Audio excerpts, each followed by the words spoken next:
ছাত্রছাত্রীরা তোমরা কেমন আছো? আশা করি তোমরা সবাই ভালো আছো।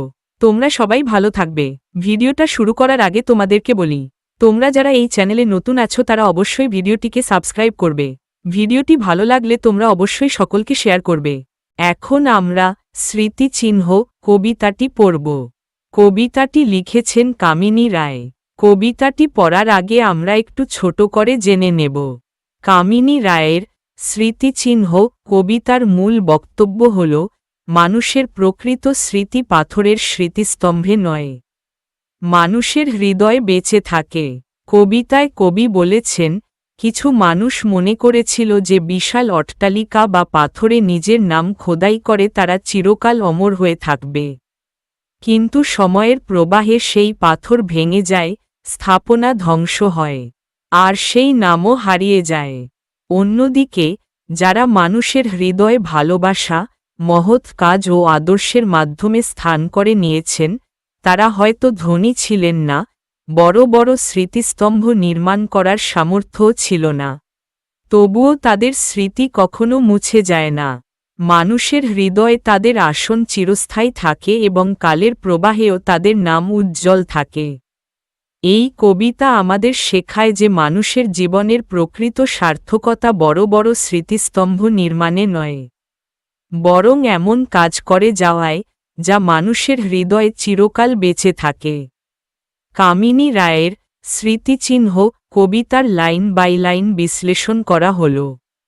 ১ নম্বর লাইন, ওরা ভেবেছিল মনে আপনার নাম। কিছু মানুষ মনে করেছিল যে তারা নিজেদের নাম চিরকাল অমর করে রাখতে পারবে। ২ নম্বর লাইন, মনোহর হর্ম্যরূপে বিশাল অক্ষরে, তারা সুন্দর প্রাসাদ বা বিশাল স্থাপনার গায়ে বড় বড় অক্ষরে নিজের নাম লিখে রাখতে চেয়েছিল। ৩ নম্বর লাইন, ইষ্টক প্রস্তরে রচি চিরদিন তরে, ইট ও পাথর দিয়ে এমন স্মৃতিস্তম্ভ নির্মাণ করেছিল যা চিরস্থায়ী হবে বলে তারা বিশ্বাস করেছিল। ৪ নম্বর লাইন, রেখে যাবে মূর ওরা ব্যর্থ মনস্কাম। কবি বলেন, তাদের এই ধারণা ছিল ভুল, তাদের সেই আশা বা মনোবাসনা শেষ পর্যন্ত ব্যর্থ হয়েছে। ৫ নম্বর লাইন, প্রস্তর খসিছে ভূমি প্রস্তরের পরে, সময়ের প্রভাবে পাথরের গায়ের অংশ খসে পড়ছে এবং স্থাপনাগুলো নষ্ট হয়ে যাচ্ছে। ৬ নম্বর লাইন, চারিদিকে ভগ্ন স্তূপ, তাহাদের তলে, চারপাশে এখন কেবল ধ্বংসস্তূপ পড়ে আছে। ৭ নম্বর লাইন, লুপ্ত স্মৃতি, শুষ্ক তৃণকাল নদী জলে, সেই স্মৃতিগুলো হারিয়ে গেছে। সময়ের স্রোতে শুকনো ঘাস যেমন ভেসে যায়, তেমনি মানুষের স্মৃতিও হারিয়ে যায়। ৮ নম্বর লাইন, ভেসে যায় নামগুলি, কে বা রক্ষা করে, সময়ের প্রবাহে সেই নামগুলোও বিলীন হয়ে যায়, কেউ সেগুলো রক্ষা করতে পারে না। ৯ নম্বর লাইন, মানব হৃদয়ে ভূমি করি অধিকার, কিন্তু যারা মানুষের হৃদয়ে স্থান করে নিয়েছেন, তাদের স্মৃতি অন্যরকম। ১০ নম্বর লাইন, করেছে প্রতিষ্ঠা যারা দৃঢ় সিংহাসন, যারা মানুষের মনে ভালোবাসা, শ্রদ্ধা ও আদর্শের দৃঢ় আসন গড়ে তুলেছেন। ১১ নম্বর লাইন, দরিদ্র আছিল তারা, ছিল না সম্বল, তারা অনেকেই ধনী ছিলেন না, তাদের কাছে প্রচুর অর্থ সম্পদ ছিল না। ১২ নম্বর লাইন, প্রস্তরের এত বোঝা জড়ো করিবার, তাই তারা বিশাল পাথরের স্মৃতিস্তম্ভ নির্মাণ করতে পারেননি।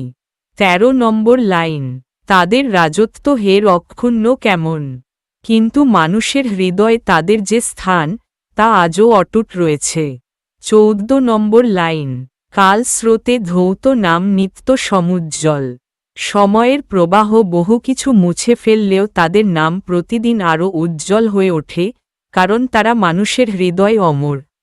কবি দেখিয়েছেন যে ইট পাথরের স্মৃতিস্তম্ভ একদিন ধ্বংস হয়ে যায়, কিন্তু মহৎ কর্ম ও মানবপ্রেমের মাধ্যমে মানুষের হৃদয়ে যে স্থান অর্জিত হয় তা চিরস্থায়ী। তাই প্রকৃত অমরত্ব বাহ্যিক স্মৃতিচিহ্ন নয়, মানুষের ভালোবাসা ও শ্রদ্ধায়।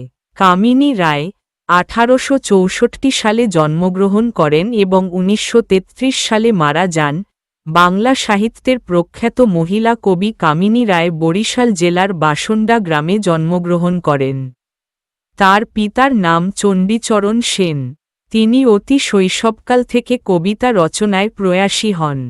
তার প্রথম কাব্যগ্রন্থ আলো ও ছায়া মাত্র 15 বছর বয়সে প্রকাশিত হয়। তিনি বেথুন কলেজ থেকে সংস্কৃতে বিএ পাশ করে ওই কলেজেই শিক্ষাবৃত্তির কাজে আত্মনিয়োগ করেন। তার উল্লেখযোগ্য কাব্যগ্রন্থগুলি হল পৌরাণিকী, দ্বীপ ও ধ্রুপ, জীবনপথে, মাল্য ও নির্মাল্য, অশোক সঙ্গীত প্রভৃতি। কলকাতা বিশ্ববিদ্যালয় থেকে তিনি জগত্তারিণী স্বর্ণপদক লাভ করেন।